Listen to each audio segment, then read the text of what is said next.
नमस्कार, आप देख रहे हैं ईटी नाउ स्वदेश और मैं हूं अनुराग शाह। टैक्स मंत्रा के बजट स्पेशल में आज हमारे साथ जुड़े हैं राहुल चरखा, पार्टनर है ईएलपी के। और राहुल जी से हम बात करेंगे कि किस तरह से जो बजट के अंदर उम्मीदें हैं और हमारी इस बार की थीम है टैक्स पेयर्स की पुकार, तो किन फ्रंट पर जो है टैक्स पेयर्स की पुकार है और जहां पर टैक्स पेयर्स को रिलीफ मिलनी चाहिए। और अगर हम इन्फ्लेशन एडजस्टमेंट की बात करें या फिर जिस तरह से बाकी जो खर्चे हैं आम लोगों के बढ़े हैं, तो उस हिसाब से स्लैब दरें किस तरह से बढ़नी चाहिए। राहुल चरखा जी, बहुत बहुत शुक्रिया, आज आपने ईटी नाउ स्वदेश को वक्त दिया। नमस्ते अनुराग, और आपके दर्शकों को भी नमस्कार। सर, मैं सबसे पहले शुरुआत करता हूं आपसे। मैं यही पूछना चाहूंगा, जैसे कि हमने देखा है कि जो 30% की स्लैब लगती है 10 लाख से ज़्यादा पे पुरानी टैक्स रिजीम में और 15 लाख से ज़्यादा की कमाई पे नई टैक्स रिजीम में, अगर हम देखें पिछले 10 साल का कंपैरिजन ले तो अगर किसी की 10 लाख की कमाई थी तो वो अब करीब करीब 20 लाख के करीब हो गई है। तो उसी अनुपात में महंगाई दर अगर मानी जाए 6-6.5% की, तो टैक्स उसका कितना बढ़ना चाहिए और अभी के जो नियम हैं, जो स्लैब्स है, उस हिसाब से लोग कितना टैक्स दे रहे हैं और उतनी उनको छूट मिलनी चाहिए। बिल्कुल अनुराग जी, अगर आप देखें तो इन्फ्लेशन जो है उसकी वजह से, अगर आप मान के चलो, चलिए एक 10 साल का अगर डेटा लेते हैं और 10 साल पहले अगर कोई 10 लाख रुपए कमा रहा है और आज अगर यही व्यक्ति 20 लाख रुपए कमा रहा है, तो उनकी आय बिल्कुल बराबर की तरह है कि रियल इनकम जो है वो उतना ही रहा है। पर अगर गौर से देखेंगे तो टैक्स जो है, तो अगर 10 लाख रुपए कोई 10 साल पहले कमा रहा था तो उस पर तकरीबन 1,30,000 का टैक्स भरता था। पर उसी 20 लाख की कमाई पे आज के अगर न्यू टैक्स रेजिम में भी जाते हैं तो वही इंसान तकरीबन 2,90,000 के आसपास में टैक्स भरता है। तो मुद्दा बेसिकली ये है कि अगर मेरी आय डबल हुई है तो टैक्स भी सिर्फ डबल ही होना चाहिए, मतलब 1,30,000 का 2,60,000 होना चाहिए। पर आज के डेट में जो टैक्स का भुगतान है वो 2,90,000 के आसपास में जाता है। तो ये टैक्स पेयर की जरूर मांग रहेगी कि इन्फ्लेशन एडजस्ट करके तो टैक्स का भी इंक्रीज है या टैक्स की भी जो बढ़ोतरी है वो भी उसी इन्फ्लेशन के रेट पर बढ़े। और अगर कोई ज्यादा भुगतान कर रहा है टैक्स का तो उसे उसको रिबेट के तौर पर कुछ कंसेशन दिया जाए। आपने कहा कि 30,000 रुपए तक का रिबेट मिलना चाहिए, लेकिन इन्फ्लेशन के आंकड़े कोई हम देखें 6% ही अगर मैं इन्फ्लेशन मानूं और आखिरी बार 2012 के अंदर जो ये 30% की दर तय हुई थी जहां पर 10 लाख से ज्यादा की कमाई पे, तो वो नई टैक्स रिजीम पुरानी टैक्स रिजीम दोनों में जो स्लैब है 10 लाख और 15 लाख का जो स्लैब है वो तो वैसे ही 20 लाख तो हो जाना चाहिए। बिल्कुल बिल्कुल, पर बात यह है कि अगर आप कंजम्पशन इन्फ्लेशन देखोगे, क्योंकि इसमें एजम्पशन अगर आप 6% का इन्फ्लेशन दर लेते हो, कंजम्पशन इन्फ्लेशन या पर्टिकुलरली अर्बन एरियाज में अगर आप स्पेंडिंग देखोगे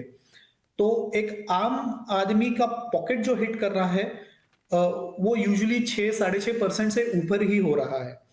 तो इसीलिए ना, अब अनुराग जी, मुद्दा मतलब बिल्कुल इसी तरीके से जाता है कि जितने प्रोपोर्शन में मेरी इनकम बढ़ी है, मेरे टैक्स के दर ओवर द पीरियड उससे ज्यादा के बढ़े हुए हैं। तो उसे ही रैशनलाइज करने की जरूरत है और उसे किसी रिबेट के तौर पर लाने की आवश्यकता है। बिल्कुल, आपने कहा कि जिस प्रपोर्शन में इनकम बढ़ी है उसके उसी प्रपोर्शन से ज़्यादा टैक्स बढ़ा है और उसमें रिबेट मिलनी चाहिए। लेकिन सर, किस तरह से रिबेट दी जा सकती है? कौन से ऐसे जो डिडक्शन हैं जो आम टैक्स पेयर्स है, सैलराइड इंडिविजुअल्स है, जिनको सरकार दे सकती है, जिससे उन्हें उनके ऊपर टैक्स का भार कम हो? बिल्कुल अनुराग जी, देखिए अभी रिबेट का तो एक तरीका है कि जैसे में इन्फ्लेशन एडजस्ट करके कुछ एक फॉर्मूला ही अगर कायदे में लाया जाए जिसकी वजह से एक रिबेट मिल जाए, जिसकी वजह से टैक्स ही कंसेशन है, टैक्स पर ही कंसेशन हो जाए। इसी पर अभी हाल ही में हाईकोर्ट के भी अच्छे डिसीजंस आए हुए हैं जो कि टैक्स पेयर के फेवर में है। बट उसके अलावा अगर आप देखो, और अगर मैं एक अर्बन पॉकेट पकड़ू, टिपिकली जो टियर 1 सिटीज में रहने वाले सैलरीड अर्नर्स है, उनके लिए आज अ, एक बड़ा कॉन्सेप्ट निकल के आ रहा है, जो कि वो जेन जी टर्म में, जिन्हें अर्बन पुअर सोशल मीडिया अपने आप को लोग अर्बन पुअर कहलाते हैं। उसका मतलब यही है कि एक एक अगर एग्जाम्पल के तौर पे लूं, तो कोई अगर 50 लाख से ऊपर की आमदनी कमा रहा है, या जिसका इनकम 50 लाख से ऊपर है, अब ऐसा अगर आप देखे जाए तो 50 लाख से ऊपर इनकम कमाने वाले इंडिया में 7 लाख जितने ही लोग हैं, अकॉर्डिंग टू द डेटा। तो उस 7 लाख में से भी जो, अगर आप पूछोगे कि एक घर खरीदना है किसी अर्बन टियर 1 सिटी में, बीट मुंबई और दिल्ली या गुड़गांव, तो हाउसिंग की प्राइसेस जो इतनी बढ़ चुकी है, अ, उसके लिए कुछ ना कुछ कंसेशनलाइज करना चाहिए in terms of rebate on loans और हाउसिंग लोन टेकन। पहले एक अच्छा प्रावधान हुआ करता था इनकम टैक्स एक्ट में, जहां पर इंटरेस्ट आप अगर पे करते हो हाउसिंग लोन पर, तो उसे भी सैलरी क्लास को डिडक्शन मिलता था। पर वो कुछ सालों से हटाया गया है, या उस पर कैप लाया गया है। मेरे हिसाब से, सर, मेरे आपका अनुमान कहना से, है कि वो अगर वो जो आप, इंटरेस्ट पे किया जाता है हाउसिंग लोन पे, उस पे पूरी तरह से डिडक्शन मिलना चाहिए। और एक और जो चीज आपने कही इंटरेस्टिंग है कि 50 लाख से ज्यादा कमाने वाले पूरे देश के अंदर 7 लाख लोग ही है। तो 140 करोड़ के अंदर 7 लाख अगर हम परसेंटेज में भी ले तो 0.00 परसेंटेज जी के बिल्कुल, करीब होगा, काफी छोटा फ्रैक्शन होगा। बहुत छोटा तो फ्रैक्शन। उससे भी अगर अर्बन पुअर कहा जा रहा है और उनके लिए भी मुंबई जैसे शहर में या फिर दिल्ली जैसे शहर में घर खरीदना चैलेंजिंग हो रहा है, तो उन 50 लाख कमाने वालों को टैक्स कट होने के बाद कितना हाथ में आता है और उनके लिए क्यों घर खरीदना मुश्किल है? क्योंकि मुंबई के अंदर अगर हम प्रॉपर्टी की बात करें तो 1 करोड़ से लेके 5 करोड़ तक का है, जो घर हैं वो 2 BHK फ्लैट मिलते हैं। तो क्या उनके लिए भी रियायत जो है वो सरकार को देनी चाहिए, जिससे हाउसिंग सेक्टर को भी एक बूस्ट मिलेगा? बिल्कुल बिल्कुल अनुराग जी, ये बहुत अहम मुद्दा है कि हाउसिंग सेक्टर को तो बूम मिलेगा ही, और एक आम आदमी के लिए अफोर्डेबल हो जाएगा घर खरीदना, पर्टिकुलरली इन अर्बन पॉकेट्स में। ये अगर आप देखोगे, एक नॉर्मल मिडिल क्लास कोई टैक्स पेयर है, तो उन्हें अब हाउसिंग और मेडिकल एक्सपेंस, ये दो सबसे बड़े मुद्दे हैं जिन्हें फॉर विच वो एक अपना रिटायरमेंट भी प्लान करते हैं, कि एक मेरा घर हो जाए, और एक जब मैं रिटायर हो जाऊं तो मेरी जब कोई बीमारी हो, तो मेरा इंश्योरेंस काफी रहे, ताकि वो बीमारी को मैं एक्सपेंस वो मीट कर पाऊं। इन दो सेक्टर्स को मेरे अनुमान से अगर थोड़ा इंसेंटिवाइज करा जाए टैक्स पेयर्स के लिए, तो फिर बहुत राहत होगी एक आम नागरिक के लिए और एक आम टैक्स पेयर के लिए। सर, आपने कहा कि इन दो सेक्टर्स को इंसेंटिवाइज करना बहुत जरूरी है आम नागरिक को राहत देने के लिए, और जिसमें हाउसिंग सेक्टर को इंसेंटिवाइज किया जा सकता है कि जो होम लोन की छूट मिलती है उसे बढ़ा दिया जाए। लेकिन हमने देखा है कि करीब 75% लोग तो जो नई टैक्स रिजीम में शिफ्ट हो गए हैं, तो क्या वहां पर तो किसी तरह की छूट है नहीं? तो 75% लोगों को अगर वहां पर अगर छूट बढ़ा भी जाती है, 2.5 लाख से बढ़ा के 4 लाख 5 लाख भी कर दी जाती, लेकिन उन लोगों के लिए तो उस छूट का कोई मायना नहीं है। अ, बिल्कुल। तो अनुराग जी, एक्चुअली गवर्नमेंट से दरख्वास्त फिर यही है कि ये जो दो अहम चीजें हैं, which is interest on housing loan, और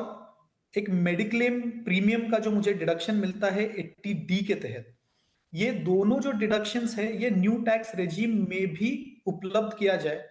ताकि क्योंकि गवर्नमेंट का इंटेंशन तो बहुत क्लियर है, उनका इरादा काफी क्लियर है कि धीरे धीरे वो ओल्ड टैक्स रेजिम को फेड आउट कर देंगे, और न्यू टैक्स रेजिम ही real tax regime. In fact last budget में फाइनेंस मिनिस्टर ने न्यू टैक्स रेजिम को डिफॉल्ट टैक्स रेजिम बना दिया था। अब जिसके वजह से क्या है और अगर आप देखोगे मेजोरिटी, जैसे आपने बोला कि लगभग 72 से 75% लोग जो है ऑलरेडी न्यू टैक्स रिजीम में अपना टैक्सेस का भुगतान कर रहे हैं। पर अगर इसमें ये दो और डिडक्शंस पर्टिकुलरली अलाउ करे जाए तो बहुत ज्यादा राहत होगी, और टैक्स पेयर्स के लिए, पर्टिकुलरली जो आपका मिडिल कहने क्लास का या मतलब सर अर्बन आप पुअर कहलाने कहना ये वाले टैक्स चाहते हैं, पेयर्स है। आशय ये है कि न्यू टैक्स रिजीम के अंदर भी दो जो सेक्शन है, दो जो खर्चे होते हैं आम लोगों के लिए, जिसमें होम लोन का इंटरेस्ट और मेडिकल इंश्योरेंस का जो प्रीमियम है, उसका डिडक्शन जरूर मिलना चाहिए। और अभी जिस तरह से मेडिकल इंश्योरेंस का जो प्रीमियम भरा जाता है हेल्थ इंश्योरेंस के अंदर, वहां पर डिडक्शन दिया जाता है इंडिविजुअल को 25,000 का, तो उसे उतना या फिर उससे ज्यादा डिडक्शन जरूर मिलना चाहिए। बिल्कुल बिल्कुल अनुराग जी, क्योंकि ये बहुत इसेंशियल चीजें हैं। आज के दौर में बहुत इसेंशियल है एक एक घर होना और एक अपनी स्वास्थ्य का ख्याल रखना। पर्टिकुलरली अगर आप देखोगे कि कोविड के बाद में इसका अवेयरनेस भी बहुत ज्यादा है। तो और एक एक अपना इसमें ये अपने भी है आप कि में। अगर देश में हेल्थ इंश्योरेंस का पेनिट्रेशन बढ़ाना है और सरकार की मंशा है इंश्योरेंस फॉर ऑल को, और हम जैसे भी अगर जो हम हेल्थ इंश्योरेंस का पेनिट्रेशन देखें देश के अंदर, तो वो करीब जनरल इंश्योरेंस की तर्ज पे 1% तक ही है ग्लोबल जीडीपी का, और ग्लोबल एवरेज से हम काफ़ी पीछे हैं। तो अगर नई टैक्स रिजीम के अंदर भी हेल्थ इंश्योरेंस के प्रीमियम में डिडक्शन दिया जाता है तो ज़्यादा से ज़्यादा लोगों को हेल्थ इंश्योरेंस के दायरे में भी लाया जा सकेगा। सर, आगे बढ़ते हुए मैं आपसे सवाल पूछना चाहूँगा कि अभी आपने बताया काफ़ी एक ये चौंकाने वाला डेटा है कि अगर आप कह रहे हैं कि देश के अंदर 50 लाख से ज़्यादा कमाने वाले मात्र 7 लाख लोग ही हैं, और वो 7 लाख लोग जो है उनमें से भी कुछ लोगों के लिए मुंबई जैसे शहरों में घर खरीदना मुश्किल हो रहा है, और वो अपने आप को अर्बन पुअर भी कहते हैं। तो क्या आपके पास एक डेटा है कि अगर हम ओल्ड टैक्स रिजीम या न्यू टैक्स रिजीम की बात करें तो 10%, 20% या 30% की जो स्लैब में है, वहां पर ज्यादातर जो लोग हैं 80% लोग हैं वो लोअर स्लैब तक ही सीमित है और ऊपर वाली स्लैब में नहीं है? बिल्कुल अनुराग जी, अगर आप देखेंगे तो अ, एक फाइनेंशियल ईयर 23-24 में तकरीबन 7 करोड़ 87 लाख रिटर्न फाइलर्स रहे हैं। इंडिविजुअल्स की बात कर रहा हूं मैं यहाँ पर। और उन 7 करोड़ 87 लाख में से करीब 5.5 करोड़ इंडिविजुअल्स ऐसे रहे हैं जो कि लगभग 70% एडअप करता है इसमें, जो कि 5 लाख से कम की आय जिनकी रही है। तो वो बिल्कुल टैक्स कोई पे नहीं करते हैं, क्योंकि रिबेट के बाद में 5 लाख रुपीज तक के कोई टैक्स लगता नहीं है। तो जितने टैक्स फाइलर्स हैं उसमें से 70% लोग ऐसे हैं कि जो टैक्स पे नहीं करते हैं, और या भुगतान उनका वो बिलो टैक्सेबल या लिमिट के नीचे आते हैं। उसमें से 17.39% ऐसे हैं जिन्होंने आय अपनी डिस्क्लोज करी है 5 लाख और 10 लाख के बीच में। करीब करीब 8%, मतलब कि 62 लाख लगभग ऐसे फाइलर्स है जिनकी आय 10 लाख से 20 लाख है, और 26 लाख और 3.38% ऐसे है जिनकी इनकम जो है 20 से 50 लाख के बीच में या 20 से 50 लाख के बीच में उन्होंने डिस्क्लोज करी हुई है। तो ये जो आप डेटा देखोगे, करीब मतलब जीरो इनकम से लेके 50 लाख रुपीज इनकम तक के, ये जैसे आपने टोटल करी थी, करीब 95-97% जो है या उससे ज्यादा ही लोग जो है वो ऑलमोस्ट उसमें, या लगभग लगभग 99% लोग अप टू 50 लाख ब्रैकेट में आते हैं। और जो 7 लाख है, 7 से 8 लाख लोग इंडिविजुअल्स जो है वो मोर देन 50 लाख रुपीज का इनकम डिस्क्लोज करते हैं। बिल्कुल, जैसा कि आपने बताया कि 7 करोड़ लोगों ने टैक्स फाइल किया था, तो 140 करोड़ की पॉपुलेशन में 7 करोड़ करीब 5% थे, और उन 5% के अंदर भी 70% लोगों ने कोई इनकम शो नहीं करी थी। तो जो 50 लाख तक टैक्स दे रहे हैं वो उसका जो परसेंटेज है कुल जनसंख्या के अंदर बहुत बहुत बहुत छोटा है। तो सर इसमें मैं आपसे समझना चाहूंगा, क्योंकि ज्यादातर हम देख रहे हैं 10 लाख करोड़ तक का जो इनकम टैक्स के जरिए जो सरकार को कमाई हो रही है, तो इनमें से इन्हीं 7 लाख लोगों की बड़ी हिस्सेदारी है, और इनको किस तरह से सरकार को इंसेंटिवाइज करना चाहिए, या फिर इनको इंसेंटिवाइज किया जा सकता है? ये अनुराग जी, आपने एक बहुत ही अच्छा सवाल पूछा है, क्योंकि अगर थोड़ा हम ग्लोबली देखें, तो जो टैक्स पेयर्स होते हैं, और हालांकि गवर्नमेंट भी इस चीज को एक्नॉलेज करती है कि टैक्स पेयर का एक अहम रोल है नेशन बिल्डिंग में, और वो टैक्स पेयर्स ने करना चाहिए। पिछले मेरे हिसाब से करीब 5 से 7 साल हो गए जब हर टैक्स पेयर को एक सर्टिफिकेट दिया जाता है कि एक एक्नॉलेजमेंट है सरकार की तरफ से, एक्नॉलेजिंग द कंप्लायंस और the taxes that have been paid by the taxpayer. पर थोड़ा अगर हम एक इसको ग्लोबल व्यू देखें, क्योंकि दुनिया में काफी ऐसे देश है जो टैक्स पेयर्स को इंसेंटिवाइज करते हैं अलग अलग तरीकों से। कि जैसे अगर मैं फिनलैंड की बात करूं, तो फिनलैंड में जो ऑनेस्ट टैक्स पेयर्स है, और इसका अनुराग जी एक अहम मुद्दा ये भी है कि इसमें ऐसा नहीं है कि टैक्स पेयर ने ज्यादा टैक्स पे करना चाहिए या कम टैक्स पे करना चाहिए, पर जो ऑनेस्ट टैक्स पेयर है कि जो कंसिस्टेंटली या कंटिन्यूसली अपना रिटर्न टाइम पर फाइल करते हैं और अपनी पूरी पूरी आय डिस्क्लोज करते हैं, ऐसे ऑनेस्ट टैक्स पेयर्स को कुछ टैक्स बेनिफिट्स दिए जाते हैं, उन्हें कुछ टैक्स क्रेडिट्स मिलते हैं। और फिनलैंड में ये टैक्स क्रेडिट्स आप नर्सिंग होम्स या अस्पताल में भी यूटिलाइज कर सकते हैं। कुछ साउथ कोरिया में जैसे कुछ एयरपोर्ट लाउंज में एक्सेस दिया जाता है, या वीआईपी लाउंज में ऑनेस्ट टैक्स पेयर जो है उन्हें फ्री एक्सेस मिल जाता है। जापान में इंटरेस्टिंगली एम्परर के साथ तस्वीर खींचने का मौका मिलता है। ऐसे अलग अलग देश अलग अलग तरीके से स्कीम्स लाते हैं जिसमें टैक्स पेयर्स इंसेंटिवाइज कर सकते हैं या टैक्स पेयर्स इंसेंटिवाइज होते हैं। बिल्कुल। मैं आप अगर ये पर्टिकुलरली भारत की बात करूं, तो इंडिया बहुत डायनामिक है, बहुत डाइवर्स है, पर मुद्दा यही रहता है कि अल्टीमेटली जो एक आम टैक्स पेयर है इंडिया का, वो कहीं ना कहीं जहन में एक अपना एक हेल्थ की तरफ ज्यादातर एक जो सेविंग रहती है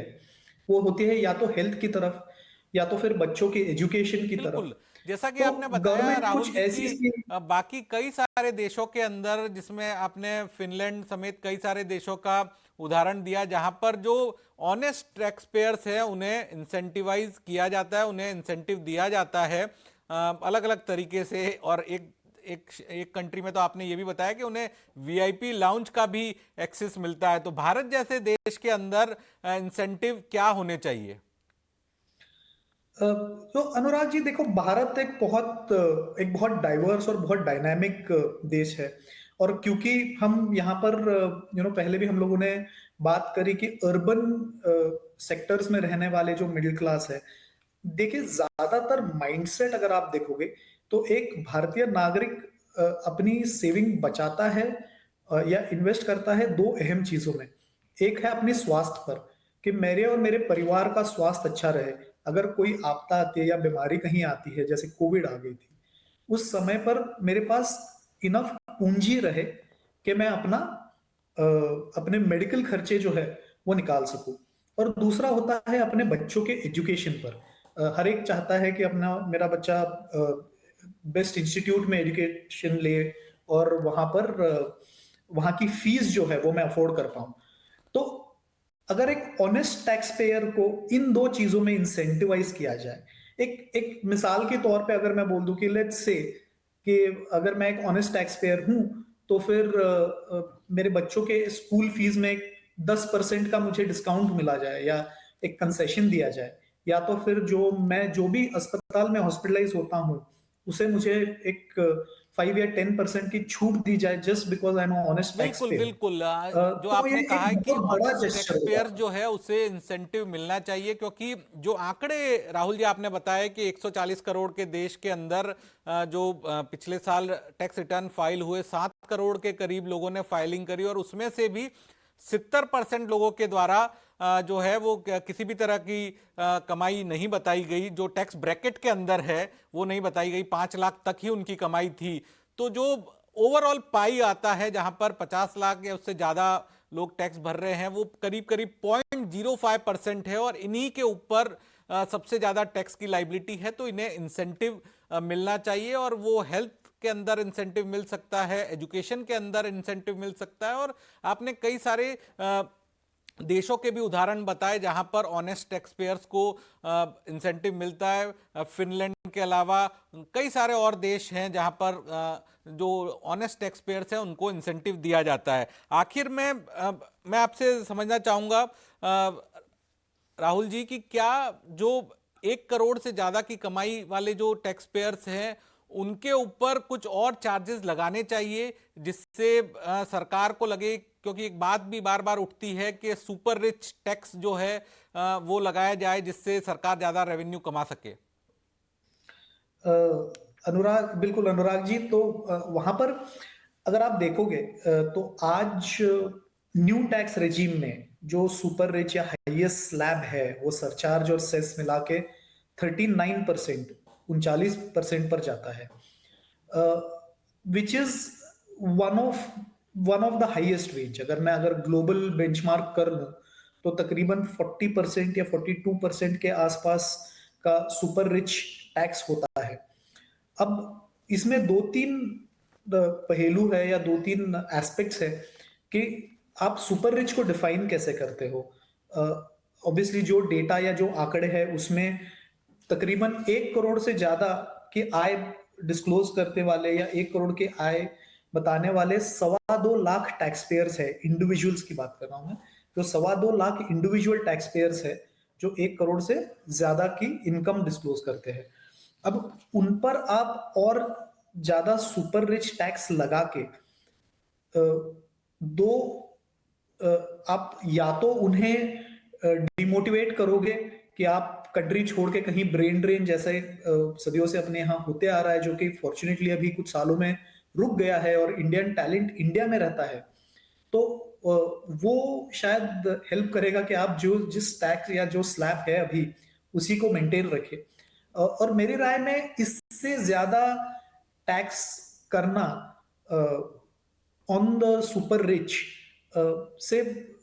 बहुत ज्यादा कॉस्ट बेनिफिट भी नहीं होने वाला है, क्योंकि आप और उसको परसेंटेज बढ़ा करके भी मेरे हिसाब से इतनी ज्यादा इनकम या गवर्नमेंट के रेवेन्यू में बढ़ोतरी नहीं बिल्कुल, होगी, बिल्कुल। वक्त की कमी जो है कि राहुल जी। आपने जैसा बताया कि सुपर रिच टैक्स में और बढ़ोतरी करके सरकार को ज्यादा कमाई नहीं होगी, और शायद ब्रेन ड्रेन का भी खतरा रह सकता है। लेकिन बजट के से पहले जो हमारी ये मुहिम है सुनो टैक्स पेयर्स की पुकार, जहां पर हमने आज चर्चा की कि क्या क्या जो टैक्स पेयर्स से जुड़े हुए मुद्दे हैं जिन पर ध्यान देने की जरूरत है, और जिस तरह से दुनिया के कई देशों के अंदर ऑनेस्ट टैक्स पेयर जो है, ईमानदार टैक्स पेयर्स को इंसेंटिवाइज किया जाता है, उसे प्रोत्साहित किया जाता है, जो टैक्स उसके द्वारा दिया जाता है तो उससे उसको लेकर उसे प्रोत्साहन दिया जाता है। तो भारत के अंदर भी लोगों को जो ऑनेस्ट टैक्स पेयर्स हैं, जो जिनके द्वारा बड़ी मात्रा में कंट्रीब्यूशन दिया जाता है, तो उनको एजुकेशन और हेल्थ जैसे सेक्टर के अंदर कुछ रियायत या इंसेंटिव मिलनी चाहिए। तो ईटी नाउ स्वदेश पर